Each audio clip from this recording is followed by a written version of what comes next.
Olá você, bom dia, que está nos acompanhando aí pelo YouTube, nossa Escola Bíblica Dominical para Jovens. Nessa manhã de domingo, eu dou as boas-vindas a você, desejo que Deus esteja realmente abençoando sua vida nesses períodos aí que estamos atravessando, né, de pandemia. E eu creio que ainda vai continuar por mais um tempo a quarentena, né? Pelo menos em alguns municípios aí já foi estendida até o fim de maio. Não sei como ficou Itapetininga. Mas vamos estar orando para que Deus sempre possa estar nos dando os recursos para que nós possamos estar juntos, tá bom? Hoje nós vamos falar sobre a luta do cristão. A luta do cristão.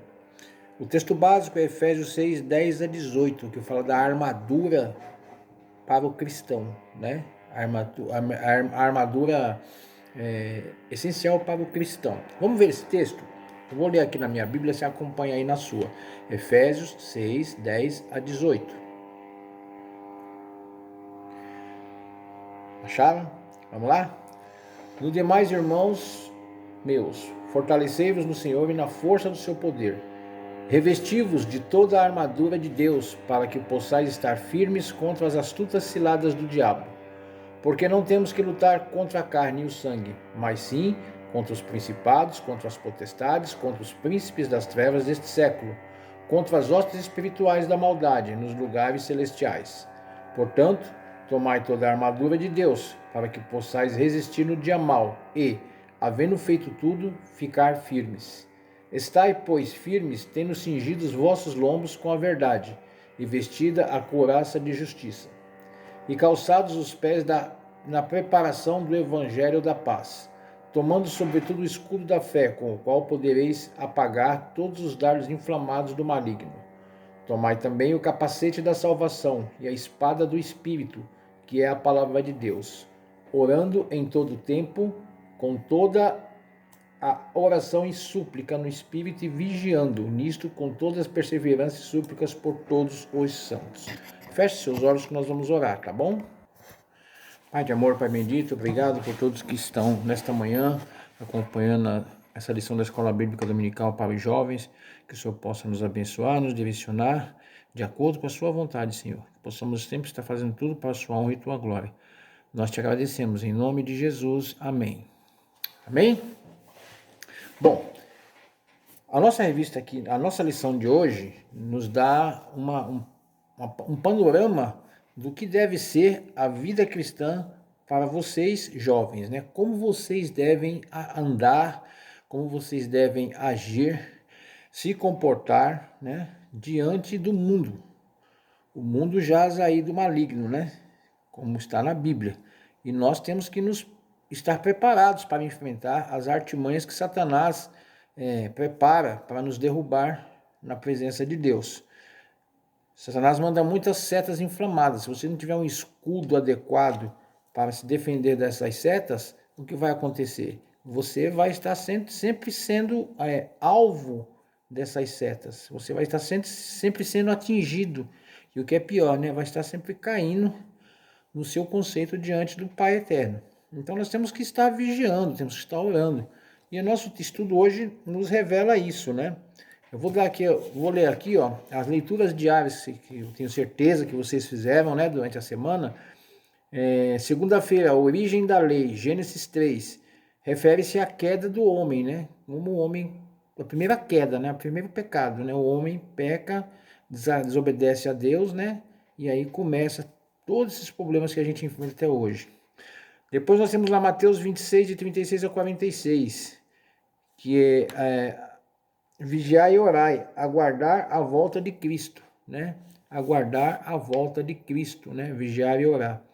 Depois, o dragão persegue a igreja, Apocalipse 12, que é os dias de hoje, né? A igreja sendo perseguida, a igreja sendo oprimida, muitas igrejas aí, né, em várias partes do mundo, onde seus líderes são presos, né? Então, a igreja começa a perseguição.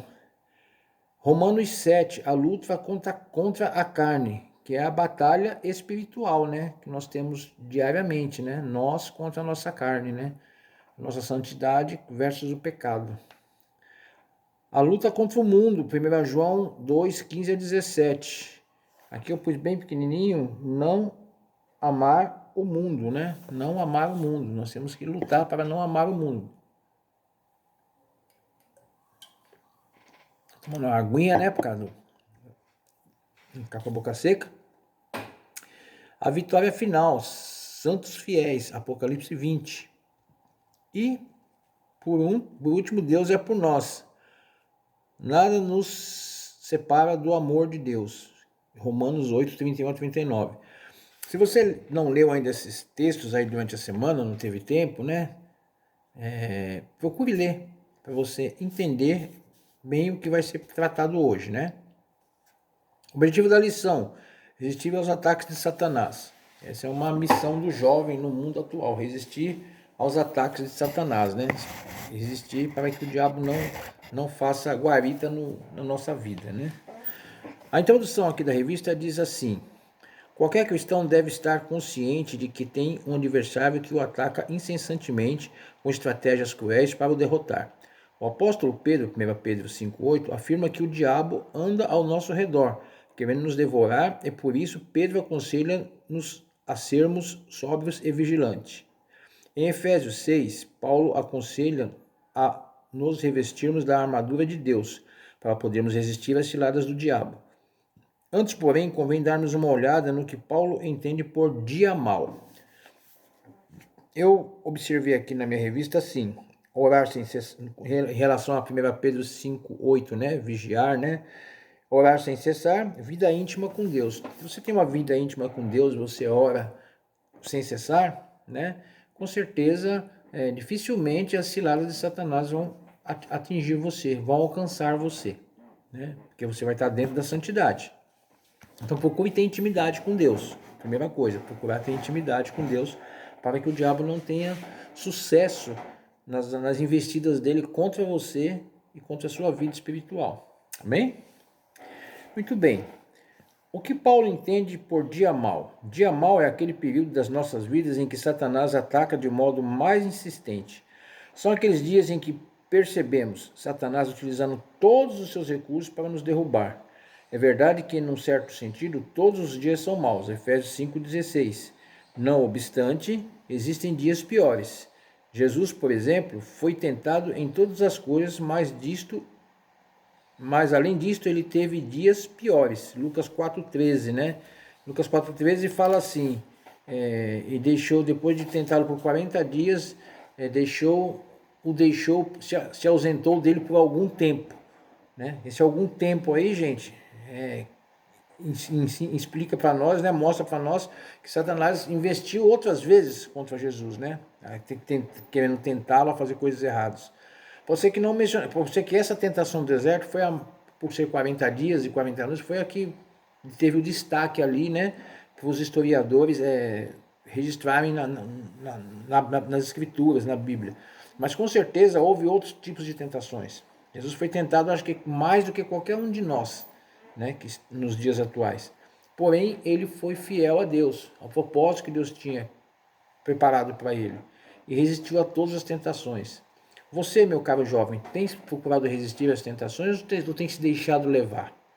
Como tem sido a sua vida de santidade e espiritualidade diante de Deus? Comece a analisar isso de um modo que você pense assim: estou agradando a Deus com o meu andar, com o meu viver? Estou tendo intimidade com Deus? É na intimidade com Deus que a tentação se afasta de perto de você. Amém? Qualquer um de nós sabe muito bem que aqueles momentos em que está mais fragilizado, mais vulnerável, e qualquer dia de repente se transforma num dia mau. São dias de pressão especial. Olha, queridos, nós temos que tomar cuidado, né? Muitas vezes Satanás lança ali uma tentação pra gente, a gente dá aquela resistida, mas mais para frente Satanás vem investindo, até que você amolece o coração e acaba caindo na tentação. Não se deixe cair na tentação. Resista. Resista. Vocês que são jovens, hoje em dia o mundo oferece muitas coisas assim para deixar o jovem bem tentado, né? É pornografia, sexo desvairado, drogas, né? Bebidas alcoólicas, baladas.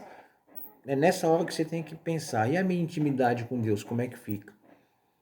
vai ser abalada, não vai ser abalada? Deus vai se agradar de eu fazer cometer qualquer uma dessas coisas que eu estou sendo tentado? É onde o que Jesus faria em meu lugar? E é onde você começa a se afastar.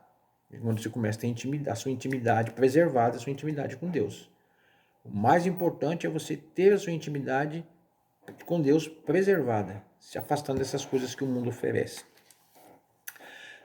Aí nós temos aí a armadura de Deus. Em tempos desta pressão especial do diabo, precisamos estar firmes para resistir às suas ciladas. É necessário tomar a armadura. Um guerreiro sem armadura torna-se um alvo muito fácil para o inimigo. Paulo aconselha: tome a armadura de Deus para poder resistir ao dia mau. Já é Paulo já aconselhando, né? O que é esta armadura? O que Paulo quer dizer com a armadura de Deus? Paulo estava preso nesta ocasião numa prisão de Roma. E lá viu os soldados e ele começou a reparar naquela vestimenta que os soldados usavam, né? Aquela armadura. Porque cada peça daquela armadura tinha um significado para o soldado, né?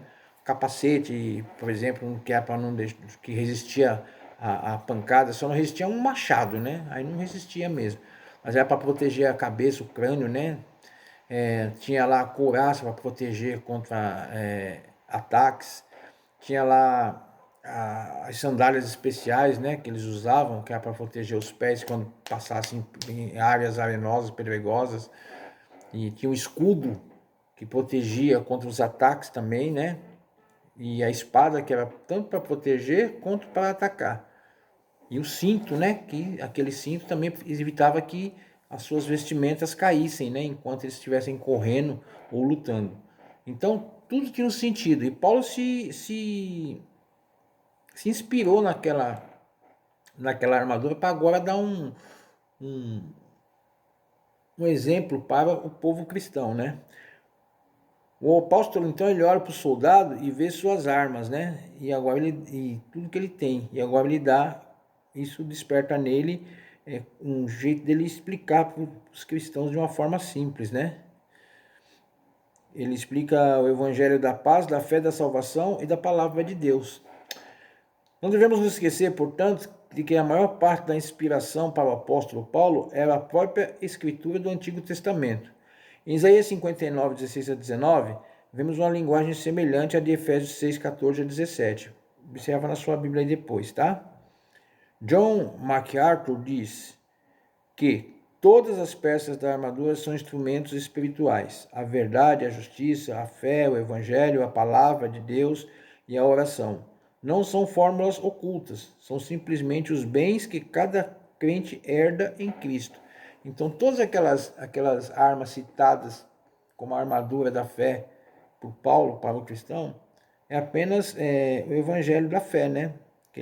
E são herdados de Cristo, né? Cada parte daquela indumentária. O Dr. Augusto Nicodemos Lopes afirma que sua interpretação sobre este ponto sugere que a armadura de Deus é tudo aquilo que temos em Cristo Jesus, não somente as grandes verdades do Evangelho, mas a fé nelas. A armadura é o próprio Cristo, sim, e também a graça para podermos nos revestir dele e a certeza de que lhe pertencemos. Assim, a igreja pode resistir ao diabo. Para resistir ao dia mau, precisamos de estabilidade na vida cristã. Crentes instáveis em sua vida cristã são presas fáceis para o diabo. Para resistir ao diabo, o guerreiro cristão precisa ter caráter pessoal, conforme 1 Timóteo 1, 18 e 19.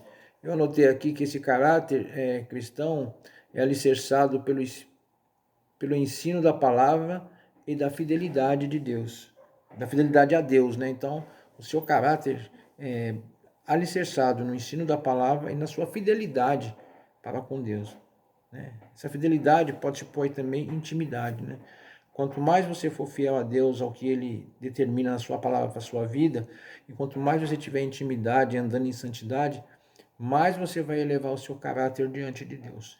E tendo um caráter elevado diante de Deus, dificilmente as tentações vão pegar você ou vão atrair você para fazer coisas erradas. Amém? As peças dessa armadura. Vamos começar agora a conhecer as peças dessa armadura. No versículo 13, Paulo nos aconselha a tomarmos toda a armadura de Deus. Portanto, tomai toda a armadura de Deus para que possais resistir no dia mau e, havendo feito tudo, ficar firmes. O que o apóstolo está dizendo é que esta armadura tem sua origem em Deus. Ela é divina, procede do Pai. Agora vamos fazer uma rápida reflexão sobre cada uma das partes dessa armadura e constataremos que cada uma delas nos traz valores do caráter de Deus, que devemos usar contra o nosso arqui-inimigo. Então vamos começar a entender essa armadura. O cinto da verdade, cingindo-vos com a verdade. Primeira parte, cinto da verdade. O autor aqui diz assim: penso que Paulo se refere aqui também à verdade ética, o contrário de mentira, quanto à verdade bíblica. Em sua carta ele faz referência às duas, conforme 4:25, 5:9, 4:14 e 15, né? O cristão precisa remover de sua vida todo tipo de mentira, pois esta o torna uma presa fácil do diabo. Eu coloquei aqui na minha observação aqui na revista, que eu sei que vocês fazem na de vocês também, eu coloquei assim: em sua vida cristã, evite mentir, né? Então, a mentira não faz parte da vida do crente. Então, você tem que, a todo momento, a todo custo, lutar contra esse tipo de prática, né? Que é a mentira, né? Se você vê que algo vai fazer com que você minta, é melhor você evitar isso, né? Você evitando a mentira, você está evitando pecar. E evitando pecar, você está andando de acordo com a vontade de Deus, que é a fidelidade sua para com Ele, né? É isso que Deus quer de você, fidelidade. E essa fidelidade começa em obediência, que é não mentindo. Aqui diz assim, ó: o cristão precisa remover de sua vida todo tipo de mentira, pois esta o torna uma presa tão fácil do diabo. Não devemos nos esquecer de que nossos primeiros pais, Adão e Eva, caíram porque deram ouvidos às mentiras e insinuações de Satanás. Ele é o pai da mentira. Falar sempre a verdade evita grandes males ao crente. Isso é um conselho prático que você deve pôr no seu coração. Falar sempre a verdade evita grandes males a você que é crente no Senhor Jesus Cristo. O soldado usava cintos para segurar suas roupas frouxas, caso contrário, seria impedido para a corrida. Quando o crente usa o cinto da verdade, uma postura ética de sempre falar a verdade e usar a verdade de Deus em sua vida, fica protegido contra os ataques do inimigo. A arma de Satanás é usar da mentira. João 8,44. Veja os passos que Satanás deu para levar Eva a acreditar em suas mentiras. Aqui está listado 3 passos que Satanás deu para fazer com que Eva caísse, né, em tentação e caísse na mentira. Primeiro, caísse na mentira dele, né? Primeiro, ele questionou a palavra de Deus, Gênesis 3:1. Diz aqui assim: ele pôs em dúvida, né? Quando ele faz uma pergunta, como se fosse uma dúvida para Eva. Vou abrir aqui o texto, Gênesis 3:1, para você acompanhar junto comigo aí. Abre sua Bíblia aí, Gênesis 3:1. Diz assim: ora, a serpente era mais astuta que todas as animarias do campo que o Senhor Deus tinha feito. E disse à mulher: é assim que Deus disse: não comerás de toda a árvore do jardim? Tipo assim, Eva, será que é para não comer de toda a árvore? Foi assim que Deus disse? Ou foi de algumas árvores? Ou é só de uma árvore específica, né? Ele já deixou começou a implantar aquela dúvida, né? Na Eva. Depois ele negou a palavra de Deus, Gênesis 3:4. Ele diz assim: então a serpente disse à mulher: certamente não morrereis, né? Então ele está sendo contrário ao que Deus tinha dito. Deus tinha dito: da árvore do fruto da vida não comereis, para que não morrais. E agora a serpente fala para Eva: certamente você não vai morrer. Uma afirmação, né? Depois a terceira parte da mentira. Ele substituiu a verdade por uma mentira. Gênesis 3, versículo 4, né? Então a serpente disse à mulher: certamente não morrereis. E ele diz aqui no versículo 5: que Deus sabe que do dia em que comerdes, se abrirão os vossos olhos e sereis como Deus, sabendo o bem e o mal. Alguém pode ser como Deus? Não tem ninguém que pode ser como Deus. Então, cheio de mentiras, né? Essa astúcia da serpente. Deus realiza sua vontade através da verdade. João 10, 13. Satanás realiza seus planos através da mentira. A fé, na verdade, leva a uma vida vitoriosa. Crer nas mentiras de Satanás leva à derrota. Considerando que Satanás leva à derrota, considerando que Satanás é o pai da mentira e nos leva à derrota, né? Não nos surpreende que a mentira lhe dê a oportunidade de operar em nossa vida. E quando cremos e praticamos a verdade, o Espírito age em nós. Filipenses 4:8. A verdade edifica, mas a mentira de Satanás destrói. Eu coloquei aqui mais uma observação. Verdade, honestidade e justiça caminham juntos. Verdade, honestidade e justiça sempre vão caminhar juntos. Então esse deve ser o seu proceder. Verdade, honestidade e justiça. Como jovem, você tem que já começar a trabalhar isso no seu coração. Verdade, honestidade e justiça. Para que quando você for mais experiente como eu, não mais velho, mais experiente, você possa desfrutar disso, né? Verdade, honestidade e justiça devem caminhar sempre juntos. Deus não se agrada de mentiras e sempre que a praticamos estamos desagradando a Deus e oferecendo uma abertura em nossas vidas para as ações do diabo, conforme Atos 5:1 a 11. Se for possível, você lê também aí Apocalipse 21:8 e 22:15. Paulo nos aconselha, deixando a mentira, fale cada um a verdade com o seu próximo. Efésios 4:25. Então, o importante para você, jovem crente, é sempre falar a verdade. Isso mostra o seu caráter, né? Isso constrói o seu caráter, sempre falar a verdade. A segunda peça que Paulo nos aconselha usar contra as estratégias do diabo é a couraça da justiça. Para o soldado, a couraça era uma peça fundamental, pois protegia os órgãos vitais do corpo. Cobria desde o pescoço até a parte superior da cintura. O que o apóstolo queria dizer com justiça como couraça é que a justiça, e que justiça é essa? O que ele queria dizer e que justiça é essa? A justiça referida aqui por Paulo pode ser entendida de duas maneiras. Primeira maneira, justiça moral, vida íntegra. Então, justiça moral, vida íntegra. Espiritualmente falando, a couraça representava uma vida santa, uma conduta moral irrepreensível, e ele emprega dentro dessa forma em Efésios 4:24 e 5:9. Vamos ver Efésios 4:24 aqui, que diz? Efésios 4:24. Diz assim: porque 7 vezes Caim será castigado, mas Lameque 70 vezes 7. Opa, voltei para Gênesis, desculpa, perdão. Efésios 4, vamos lá. 4:24.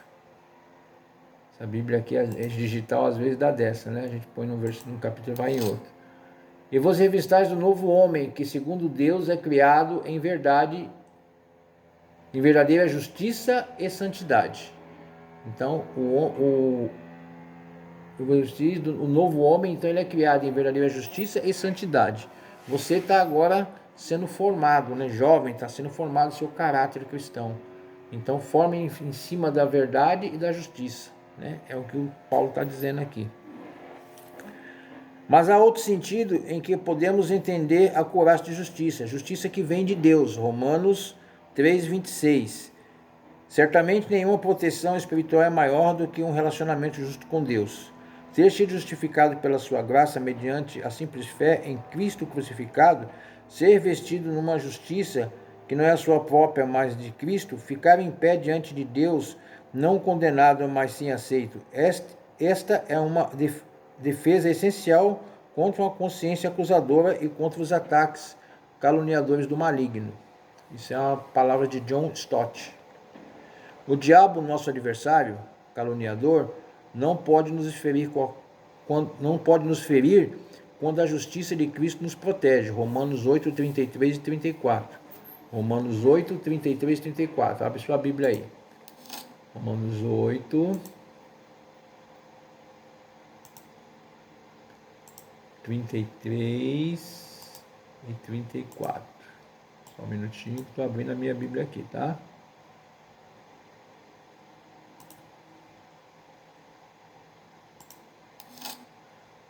Quem intentará acusação contra os escolhidos de Deus? É Deus quem os justifica. Quem é que condena? Pois é Cristo que morreu, ou antes que ressuscitou dentre os mortos, o qual está à direita de Deus, e também intercede por nós.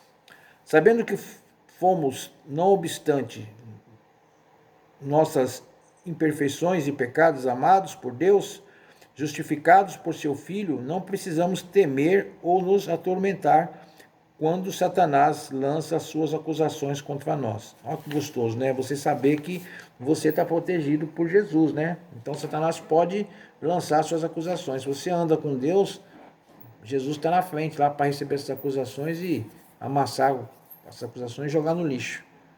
Uma vez que você ande com Deus, né? O diabo não tem como te acusar. Os sapatos da paz, versículo 15, do nosso texto lá.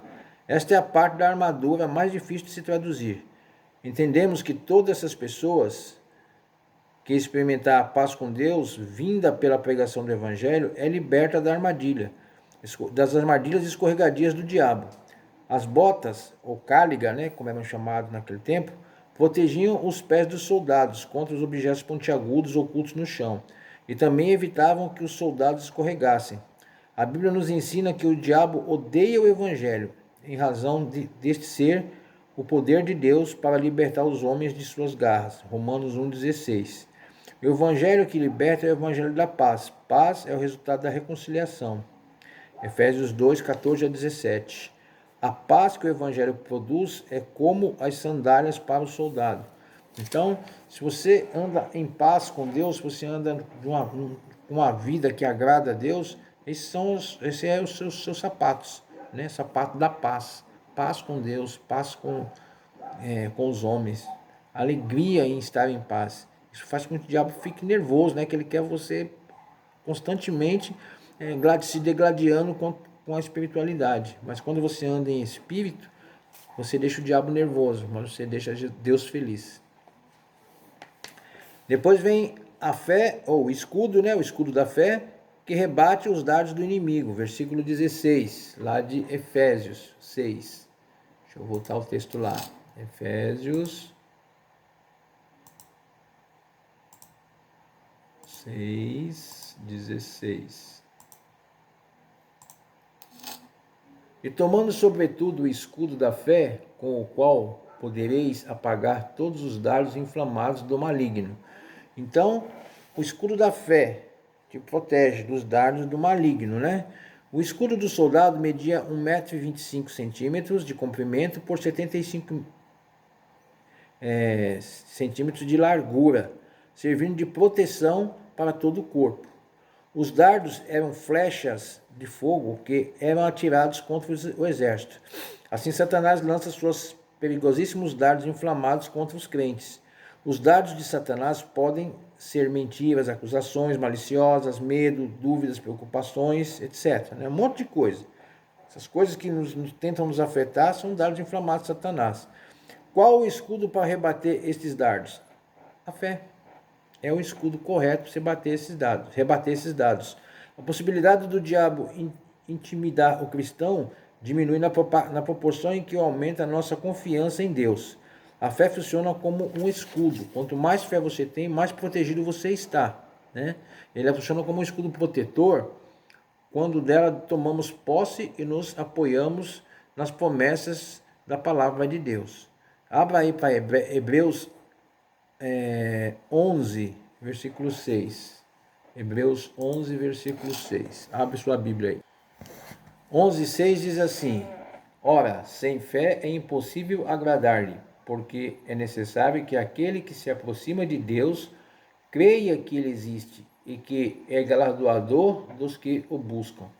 Então a primeira coisa que você tem que fazer é crer, né? A primeira coisa que você tem que fazer é você crer que Deus existe. E essa fé que você tem em Deus é que vai fazer com que você seja protegido, né? Por esse escudo, tá bom? Hebreus 11, 33 a 37 também. Deixa eu abrir aqui. 11, 36 a 37. Hebreus 11. Opa.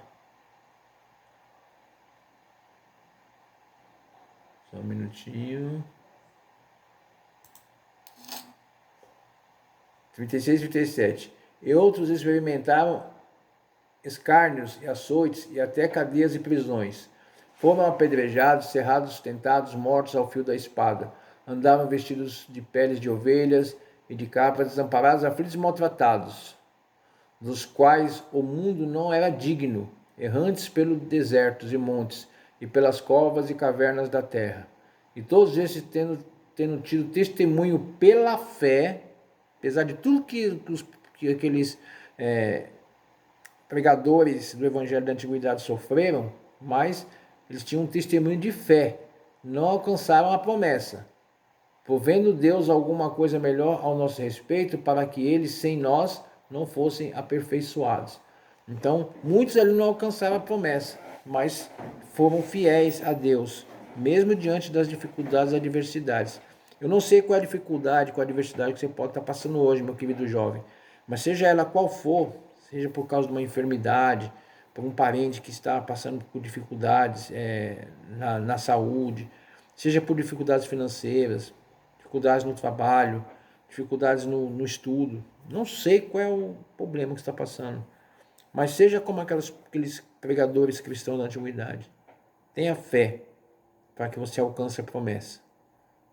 Quanto maior for a sua fé, mais chance você tem de alcançar a libertação de doença, a libertação da vida financeira errada, de dar a vitória sobre os estudos. Tenha fé.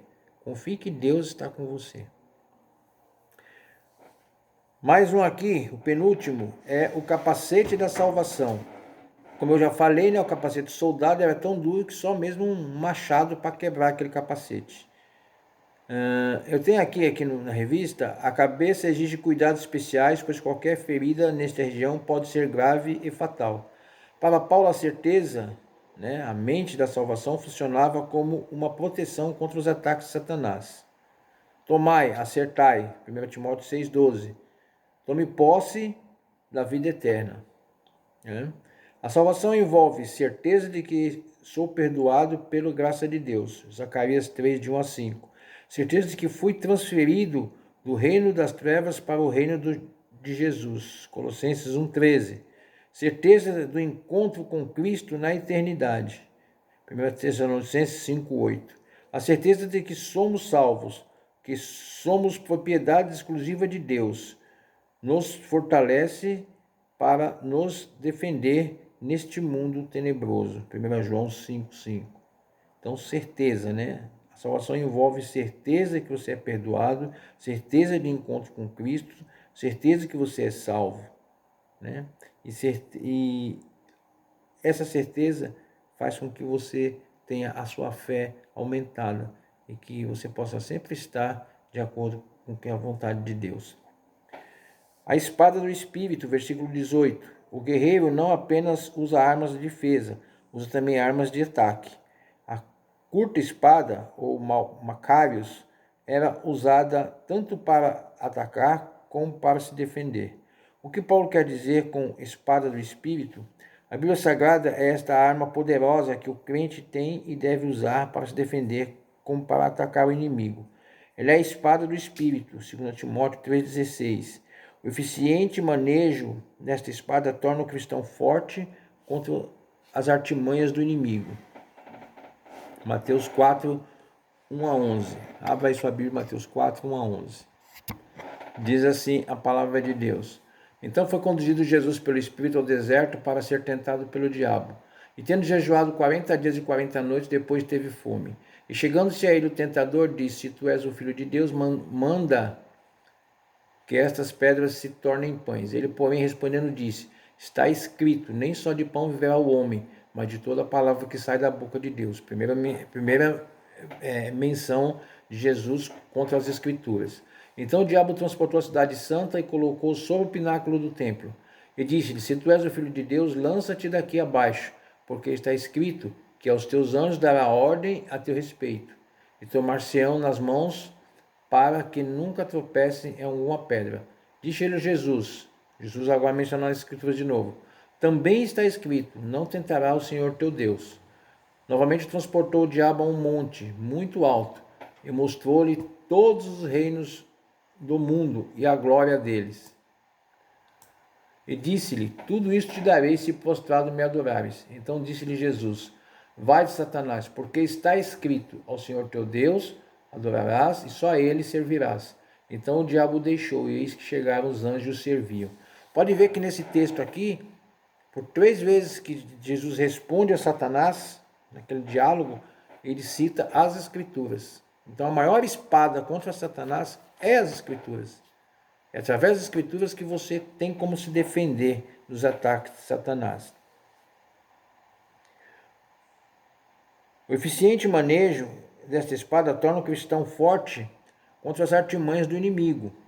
Por meio da palavra, desvanecem as dúvidas e os temores.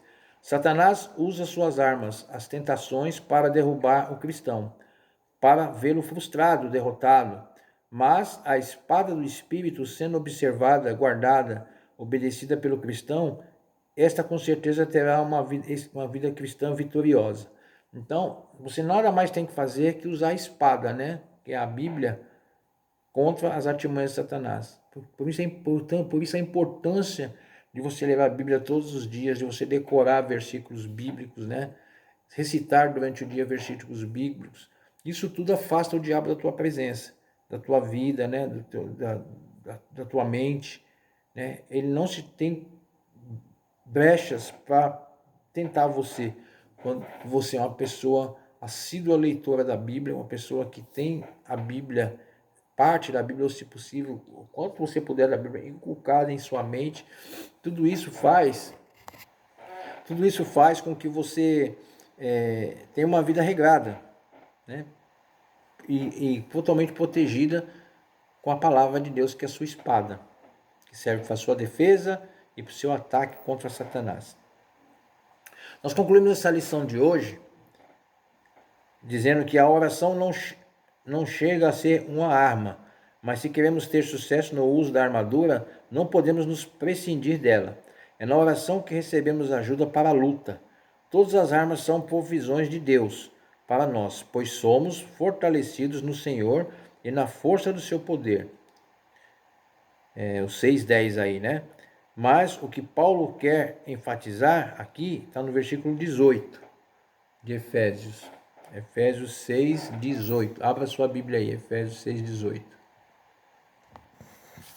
Efésios 6:18 diz assim: Orando em todo o tempo, com toda a oração e súplicas do Espírito, e vigiando nisto, com toda a perseverança e súplica por todos os santos. Então nós temos que orar e vigiar, né? Orando com todo o tempo, com toda oração e súplica no Espírito, e vigiando, né? Orar com súplicas no Espírito e vigiar também. Né? O que é o vigiar? Vigiar o nosso andar, o nosso proceder diário, a nossa vida com Deus, nossa intimidade com Deus. Vigiar para que isso não seja abalado pelas tentações da carne, né? Pelas tentações que Satanás lança aí as setas contra nós. Eu termino aqui deixando algumas perguntas para você. Quais as ciladas que o diabo mais tem usado hoje contra a igreja? Contra a igreja. Quais você acha que são as ciladas que o diabo mais tem usado? É possível vencer a tentação apenas com uma parte da armadura cristã? Será que se usar só uma das partes da armadura cristã eu venço a tentação? Eu acho que não. Eu acho que nós temos que pegar toda a armadura e nos revestir dela toda, né? Quando acabará a luta do cristão, na sua opinião? Quando acabará a luta do cristão? Perguntas para você responder para você mesmo, né? Aí, se quiser depois mandar a resposta no meu privado, no WhatsApp, pode mandar também, tá bom? Billy Graham disse assim uma vez: Nós vivemos em tempos perigosos. E se há um tempo em que precisamos de oração, é agora. Esse é o nosso tempo de oração. É o tempo que você, que eu, que todos nós precisamos de oração. Então, está na hora da gente começar a buscar a presença de Deus na oração, né? A presença de Deus, a buscar o nosso caráter, né? Buscar a nossa intimidade com Deus com oração. Ore ao Senhor constantemente. Busque em Deus e na presença dele as melhorias para a sua vida. Você vai ver como Deus vai fazer você um jovem abençoado. Amém? Espero você hoje às 19h30 no nosso culto, né? À noite, na mensagem da noite. E convide seus amigos, seus parentes para estar assistindo junto. Queria pedir para você também que você desse um ok lá, né? Na hora do culto. E, se possível, que você compartilhasse com as pessoas do seu círculo de amigos. Quanto mais pessoas você mandar, mais pessoas vão ouvir a palavra de Deus. Então, peço que você compartilhe com seus grupos de Facebook, de YouTube, todos onde você tiver amigos aí, WhatsApp, compartilha o link, né? E para que as pessoas também possam ouvir a mensagem de Deus hoje à noite às 19h30, tá bom? Deus abençoe sua vida, vamos orar? Feche seus olhos, por favor.